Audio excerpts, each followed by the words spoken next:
This is the AEW Collision August 3, 2024 full show results video which takes place in Arlington, Texas. Collision kicks off with the Patriarchy making their way to the ring, and Christian is holding all three trios belts and has a mic. After trashing the local area, he does the "I told you so" thing about winning the trios titles. He's now going to present the Patriarchy with their championship titles and praises Nick Wayne as a prodigy who deserves the trios championship title. He gives the title to Nick and hugs him, and moving on to Killswitch, he hypes him up as the muscle and the finisher of the group and appreciates Killswitch and hugs him after saying how much he means to him. With that being said, Killswitch did not give birth to a prodigy, and with that being said, Christian presents the other trio's belt to Mother Wayne. Killswitch is not happy and about to do something about it, but Brody King and Malachi Black interrupt and make their entrance. Christian dismisses them as a tag team rather than a trio due to what he did to Buddy Matthews, and therefore they are not the #1 contenders to the trio's titles. Christian wonders what the hell they were thinking coming out with a numbers disadvantage, and the lights suddenly go out. The lights come back and Buddy Matthews is standing alongside Black and King. The Patriarchy runs away, but the Bang Bang Gang makes their entrance in the opposite direction. Christian and Killswitch get away through the audience, but Kip Sabian cuts Nick off and throws him into the ring. House of Black destroys Wayne in the ring as Christian and Mother Wayne look on in horror. Bang Bang Gang and House of Black stare each other down and trash talk each other while trying to take possession of Wayne's trio's belt. ROH 6-man tag champions Dustin Rhodes and the Von Erichs are interviewed backstage. They agree that the Von Erich and Rhodes era has begun, and Sammy Guevara shows up and says he's trying to earn Dustin's trust. He wants to team up with Dustin in ROH and wants to team with the Von Erichs too in AEW, and Dustin shakes his hand on it. The next match happened between Hologram and Mystico versus Premier Athletes, and the result of this match was Hologram and Mystico defeated Premier Athletes by pinfall with a 450 splash. Mariah May joins the commentary team for the next match and calls Tony Schiavone a bitch. Tony Storm comes out for a match but makes a run right for May, and Christopher Daniels tries to get Mariah to the back, but Tony dives onto both of them. May and Storm brawl towards the ring as officials try to pull them apart. Tony's opponent attacks her from behind and their match is about to begin while Mariah is still being held back. Then we saw a match between Tony Storm versus Jobber, and the result of this match was Tony Storm won the match by pinfall with the Storm Zero finisher. Then we saw a match between Kyle Fletcher versus Brian Cage, and the result of this match was Kyle Fletcher defeated Brian Cage by pinfall with a tombstone finisher.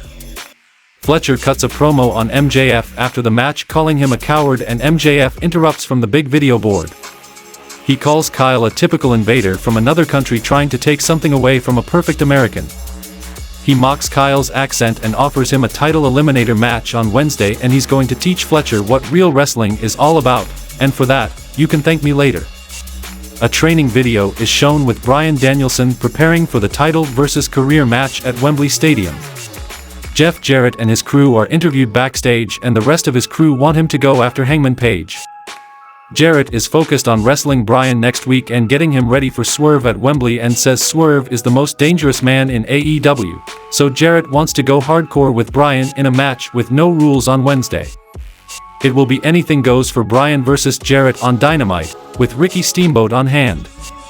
The next match happened between Claudio Castagnoli versus Tomohiro Ishii versus Lee Moriarty, and the result of this match was Claudio Castagnoli defeated Tomohiro Ishii and Lee Moriarty by pinfall and earned a title shot at the AEW Continental Championship.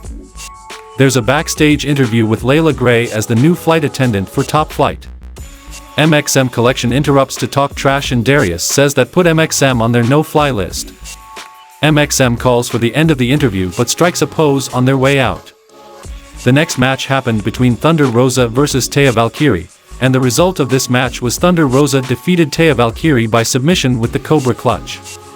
Thunder calls out Deonna Purrazzo, and Purrazzo brags about beating her 3 times in a row. Thunder challenges her to a Texas Bull Rope match next week on Collision, and it's immediately made official. In the main event of the show, we saw a match between Darby Allin, Mark Briscoe, and FTR versus the Undisputed Kingdom and the Beast Mortos, and the result of this match was Darby Allin, Mark Briscoe, and FTR won the match by pinfall. Dax grabs a mic after the match and calls FTR the heart and soul of AEW, and that brings out the Acclaimed and Daddy Ass, who disagree with that claim. Caster asks where was FTR when the Acclaimed was fighting the Elite at Blood and Guts?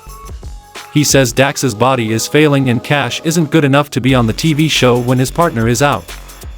Bowen says they don't give a shit about FTR's legacy, they care about building their own.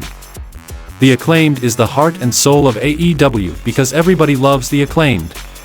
FTR doesn't get to cut the line for a tag team title shot against the Young Bucks, and the Acclaimed already have a 1-0 record against FTR, and punches are now being thrown. Briscoe breaks it up and says they need to show unity because this is what the Elite wants. FTR offers a handshake. Daddy Ass pulls the Acclaimed out of the ring and they walk out of the ring without accepting the handshake, and the show goes off the air.